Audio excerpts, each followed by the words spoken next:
Vous voyez la beauté de cet endroit qui nous fait un peu penser à nos plages, à nous du sud-ouest. Mais on n'est pas là pour parler de tout ça, parce qu'on est là pour parler Du niveau de Cyril en sortie du wagon. Ouais. C'est ça? Ouais. Parce que ça va définir beaucoup de choses. Ouais. Ça définit ton niveau, les missions que tu peux choper en sortant du wagon. Tout à fait, Ça définit la confiance que tu peux avoir, le tarif auquel tu peux te mettre. Ça définit beaucoup de choses.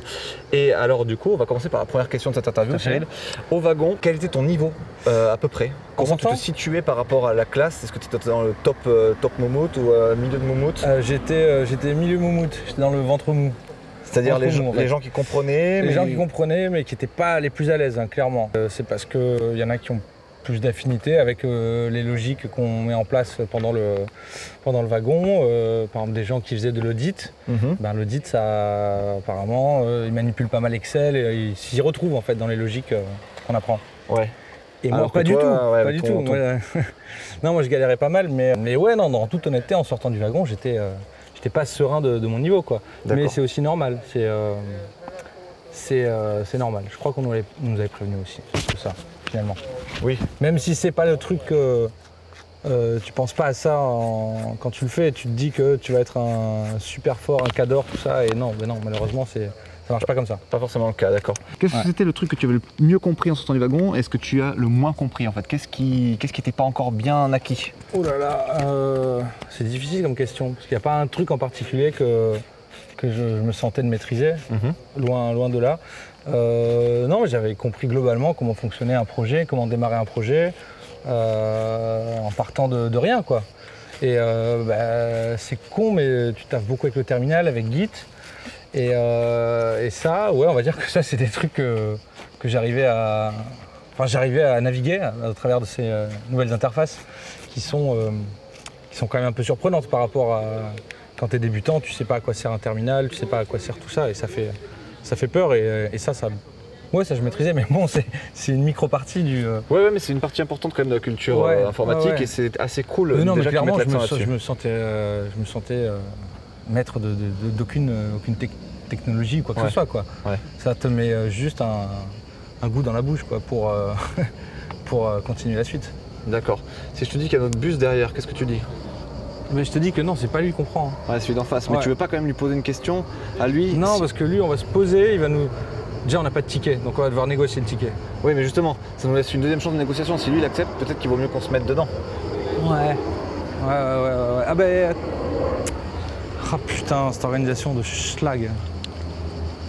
Tu ferais pas... On n'est pas ouf niveau organisation sur ce coup, on doit vous l'admettre.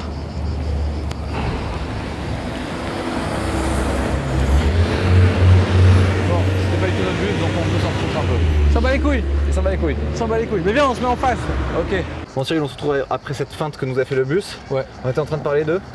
T'es en train de parler de niveau. Et de ce que tu as assimilé ou pas. Ouais, quelle technique, quel truc je semblais avoir le plus maîtrisé. Bah, comme je t'ai dit, hein, rien en particulier, quoi. C'est peut-être quoi, Git et le terminal, quoi. C'est un des trucs de base quand même. Oui. Après, je peux pas te dire que j'ai maîtrisé... Enfin, c'est délicat, Rails, c'était pas encore méga. Non, mais je voyais globalement comment ça fonctionnait. Et puis après, derrière, non, mais si tu veux, après, par rapport à la première mission, quand on s'est divisé la tâche avec Guillaume sur le back et le front, quand lui s'est occupé du back, qui m'a donné le projet, j'avais pas fait de Rails pendant un mois, et pourtant, j'ai retrouvé l'architecture en fait. Je savais exactement où est-ce que je devais intervenir, tout ça. Je savais naviguer dans un projet Rails. Donc donc on va dire, même si tu n'avais pas bien assimilé tous les concepts de programmation, au moins l'architecture du projet et ne pas paniquer en récupérant un projet, ça c'était bien. Complètement. Et puis puis c'était quand même déjà un gros projet avec beaucoup de fichiers dedans. Il y en avait pas mal. Et du coup, il y a eu aucun souci pour ça. Enfin, même si je maîtrisais pas à 100 000% le framework, ça m'a pris un peu plus de temps, mais j'ai réussi à me démerder, à savoir où est-ce que moi je devais intervenir dans le projet. Donc ça t'a donné de la confiance tout ça en gros? Bah oui, évidemment, oui. Bah, j'étais pas très serein, mais c'est en faisant cette première mission que je commence à apprendre des trucs. Yes. J'ai une petite question, donc je vais apparaître à l'écran pour le plaisir de tous, j'imagine. Malgré cette sueur infernale. Cyril, oui. Je vais te regarder. Oui. Qu'est-ce qui t'a semblé le plus manquer en fait dans ta première mission, ta première ou deuxième mission en sortant du wagon? De l'assurance, ouais, clairement. J'étais pas du tout serein, quoi. De l'assurance et puis de la répétition d'exercice, quoi. C'est la pratique, quoi. Ouais, de la pratique, clairement de la pratique. Tu sors, il te manque de la pratique, quoi. C'est indéniable, mais bon. Encore une fois, ils nous avaient prévenu par rapport à ça, quoi. Oui. Pour moi, je me dis, tu sors, t'es bébé développeur. Hein.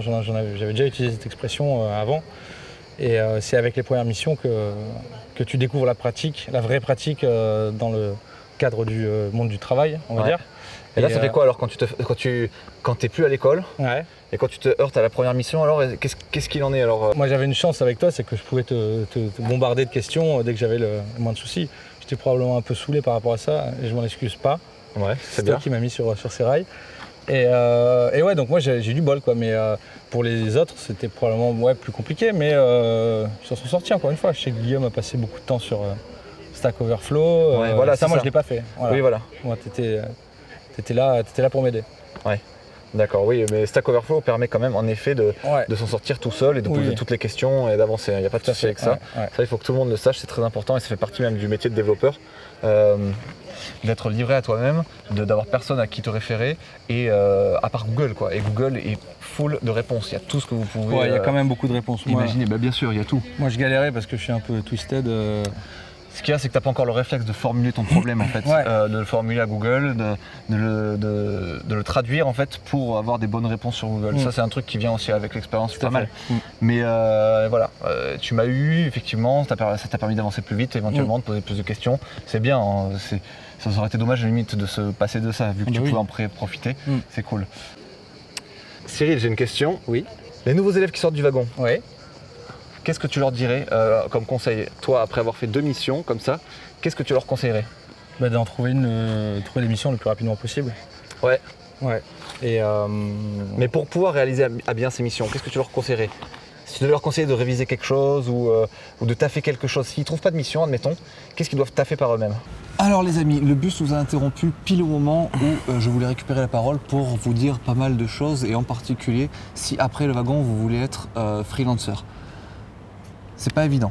Il faut savoir qu'en sortant du wagon, votre niveau en JavaScript est quasiment nul. C'est le néant. En tout cas, c'était le mien. C'était le tien, mais ça ne m'étonnerait pas que ce soit le niveau de beaucoup d'entre vous, parce qu'avec seulement 3 jours de JavaScript et éventuellement un peu de bootcamp avant, ça ne suffit pas du tout pour prétendre à connaître le JavaScript. Pourtant, le JavaScript aujourd'hui, c'est le langage pour faire des sites internet le plus utilisé. Vous le retrouvez en back, vous le retrouvez en front, à diverses échelles de maîtrise, mais vous le retrouvez un peu partout et vous le retrouvez surtout dans les 3 super frameworks qu'on utilise tout le temps maintenant pour faire du front, à savoir React, qui est le plus connu aujourd'hui et le plus utilisé. Apprenez-le si vous voulez gagner plein de thunes. Angular, qui est aussi très utilisé, et Vue, qui va être très utilisé dans le futur et qui commence déjà à être beaucoup utilisé. Donc, le JavaScript, c'est le pilier central de tous ces langages, de tous ces frameworks, et c'est quelque chose dont vous avez extrêmement besoin. Surtout si vous voulez vous lancer freelance après votre expérience du wagon. Donc refaites-vous tous les cours disponibles sur JavaScript au wagon. Je sais qu'il y en a des disponibles, hein, c'est ça sur votre espace? Il y en a disponibles et ensuite on peut poursuivre avec la formation gratuite de React. Donc, ok. Voilà, il y a une formation gratuite de React, et apparemment on m'a dit qu'elle n'était pas trop nulle, même qu'elle était bien. Donc n'hésitez pas à faire ces premiers exercices pour commencer à acquérir un peu de compétences en JavaScript, et après, il n'y a pas de secret de toute façon, il faut que vous lancez sur un petit projet perso, histoire d'assimiler un peu toutes ces nouvelles compétences. Parce que Cyril, qui n'avait pas fait de projet perso après tout ça, quand je l'ai récupéré, c'était quand même un peu galère. Ouais, non mais clairement j'avais quasiment tout zappé, quoi, mais c'est normal étant donné qu'il n'y avait eu que 3 jours, et ensuite derrière moi j'avais pas prolongé l'effort du travail sur le JavaScript. Donc, oui, parce que tu as directement été embarqué dans un truc comme ça. Mais voilà, je dis aussi notamment pour tous ceux qui, encore une fois, qui veulent faire freelance après le wagon, ou alors qui ne trouvent ni de stage, ni de mission longue, ni de CDI ou CDD, enfin pour tous ceux qui ne trouvent rien après le wagon, tout à fait. surtout ne faites pas rien.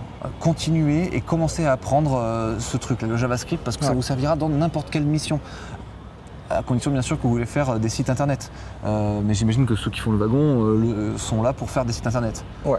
Donc apprenez le JavaScript, ne perdez pas de temps. C'est vraiment très important et ça vous sera toujours bénéfique. Après, ceux qui ont la chance après le wagon de trouver un contrat avec des gens pour vous former, enfin vous avez un supérieur, etc. Si vous trouvez une mission avec quelqu'un au-dessus de vous, qui vous accompagne pendant vos toutes premières missions, ça sera peut-être que ce sera suffisant ce qui a été fait au wagon et si c'est dans la suite tout de suite immédiate du wagon.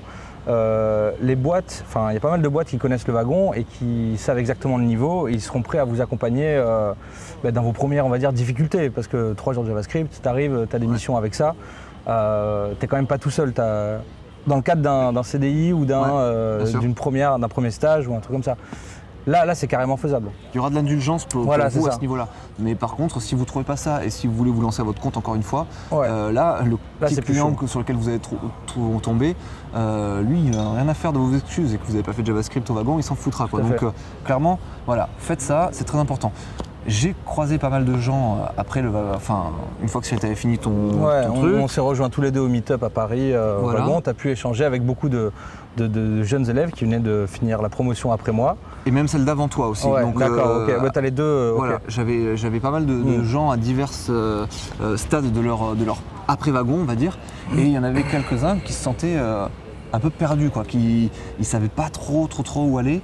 Et ça, au wagon, on vous le répète, que de toute façon, après le wagon, il faut travailler, il faut continuer à faire des choses. Simplement, pour des gens, il n'y a plus vraiment d'accompagnement après. Il n'y aura plus un prof derrière vous, si vous voulez, pour vous faire travailler. Et c'est très très important de continuer à travailler. Si après le wagon, si vous n'avez pas une sorte de rigueur personnelle pour continuer d'apprendre des choses, pour vous démener pour trouver une mission, etc., là, vous allez au-devant de grands problèmes. Parce que au wagon, il n'y a pas vraiment d'engagement de leur part pour vous trouver forcément une mission ou un truc après. Ça, vous pouvez trouver ça dans d'autres formations sur le net. Par exemple, je sais que O'Clock le font, s'engage à vous trouver soit un stage, soit un CDD ou un CDI ou un truc comme ça. Donc ça, c'est cool parce que on vous force un petit peu, on continue à vous materner un peu après la formation, mais au wagon, vous n'avez pas ça. Donc, c'est à vous d'être très indulgent. Ils vous mettent des outils à disposition avec les meet-up et compagnie pour rencontrer des startups, pour rencontrer plein de gens, pour essayer d'avancer. Si je peux me permettre aussi, ils proposent quand même aux élèves avec qui le feeling est bien passé, ils proposent soit d'être teacher assistant, qui est pas mal pour justement consolider. Tu n'as fait que 3 jours de JavaScript, tu vas être prof, tu vas renseigner le programme du wagon, donc tu seras payé pour ça, ce qui est quand même assez intéressant. Pour certains, c'est... moi j'aurais aimé faire ça, mais moi j'ai pas eu le temps. Donc, moi, je privilégierais quand même avoir des missions tout de suite parce que c'est comme ça que, pour moi, c'est indéniable, c'est comme ça que ça rentre. Ça a marché comme ça pour moi avec les missions. Mais il ne laisse pas complètement tout seul pour contrebalancer un tout petit peu. Il propose des missions donc de teacher assistant ou alors parfois on peut se mettre en relation avec. Enfin, moi, on m'a mis en relation avec des personnes qui sont censées nous trouver des missions à Paris. Il y a toujours un grand réseau du wagon, c'est indéniable. Le réseau est gros. C'est sûr, mais simplement ils n'ont pas d'engagement et pas d'obligation par rapport à vous. Donc vous pouvez vous retrouver si vous n'avez pas. Si vous vous renfermez un peu sur vous-même, vous pouvez vous retrouver comme ça seul et pas trouver de mission après. Donc voilà, gardez juste ça en tête, c'était juste un petit haut là qu'on voulait faire quand même, enfin que je voulais faire surtout moi, qui est très important. Après le wagon, il faut énormément taffer. Voilà. Tout à fait. C'est d'accord avec ça. Là, je pense qu'on s'est bien exprimé là-dessus sur cette forme de réserve qu'il peut y avoir, pour être tout à fait honnête. Voilà. Dans cette quête d'honnêteté qu'on veut avoir.